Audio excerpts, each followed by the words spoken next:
Hello everyone, today we will be explaining an amazing concept called entropy.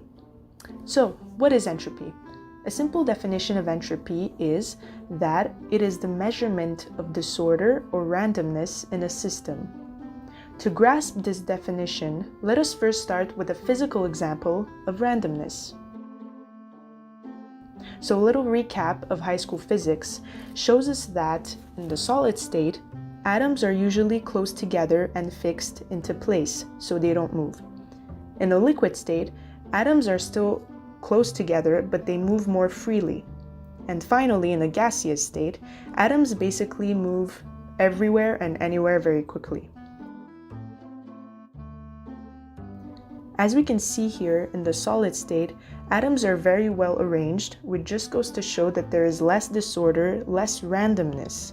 So we know that the atoms will maintain their positions and won't move much. Therefore, if we measure the entropy in solids, it's low. However, the more the temperature increases, the harder it is to predict the direction of the atoms. They will move fast in every direction. There's more randomness and more disorder. So this is why in gaseous state, entropy is very high. An alternative method to visualizing entropy is by using probability. Imagine you have in front of you a bag of coins, 100 coins to be exact.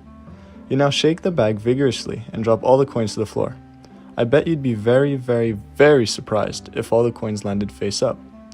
We all know this would be an extremely rare occurrence, but did you know that entropy is what causes it to be so rare?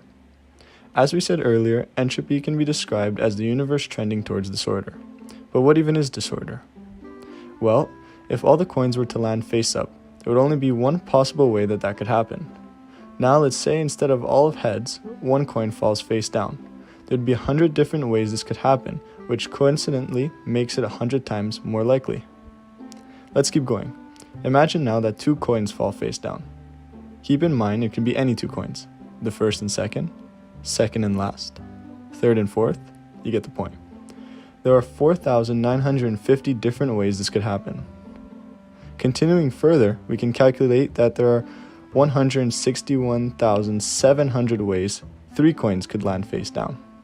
Even further, and we can see that 4 face down coins can be produced by 75 million different ways. Finally, if we fast forward to what we all know to be most likely, there are about 100 billion possible ways the coins can land, with 50 of them face up and 50 of them face down. Also meaning that is 100 billion times more likely than the coins all falling face up. This is a natural example of how entropy can be shown as the amount of ways a collection of things can attain a specific state. If there are many ways that things can reach a specific state, such as the billions of ways the coins can land 50-50, then that state has a high entropy. And if there are few ways that things can attain a specific state, such as all the pennies or coins landing face up, then the state has low entropy. Now that you know the basics of this insightful phenomenon, we suggest you research topics such as refrigeration cycles and heat engines. Also, if you are inclined to learn even more, you can go as far as to study the relationship between entropy and the evolution of life.